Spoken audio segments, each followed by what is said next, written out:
Visakha shopping mall ఆషాఢం kilo sale ఆరంభం. Adani group పై Hindenburg ఇచ్చిన కొత్త రిపోర్ట్ మరోసారి దుమారం రేపింది.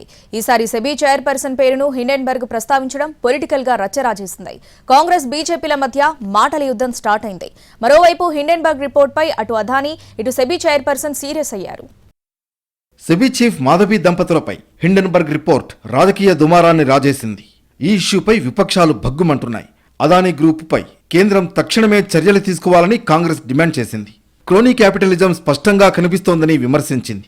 చైర్పర్సన్ పై ఆరోపణలతో సెబీ పవిత్రత దెబ్బతిందని విపక్ష నేత రాహుల్ గాంధీ ఆగ్రహం వ్యక్తం చేశారు. అయితే హిండెన్బర్గ్ నివేదికపై కాంగ్రెస్ బాధ్యతారాహిత్యంగా వ్యవహరిస్తోందని బీజేపీ విమర్శించింది. దేశంలో అరాచకాన్ని వ్యాప్తి చేయడమే కాంగ్రెస్ పనిగా పెట్టుకుందని మండిపడింది. వివాదాస్పద వ్యవహారాల్లో దేశం నలిగిపోవాలని కాంగ్రెస్ కోరుకుంటోందని బీజేపీ నేతలు అంటున్నారు. प्रधानमंत्री जी एक मशाल लेकर, भारतीय जनता पार्टी का एक एक कार्यकर्ता एक मशाल लेकर देश को विकास और प्रगति के मार्ग पर चला रहा है.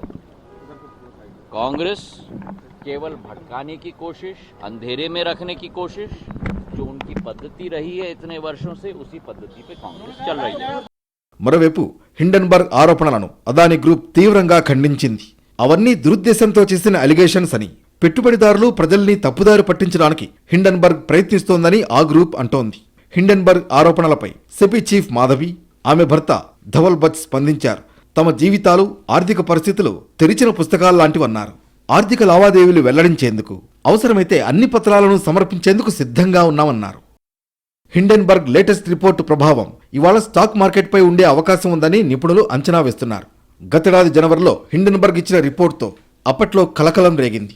ఆ రిపోర్టుతో అదానీ షేర్లు పడిపోయాయి. కోట్లలో నష్టం వచ్చింది. అందుకే ఈసారి కూడా ఈజీగా తీసుకోవద్దని నిపుణులు సూచిస్తున్నారు.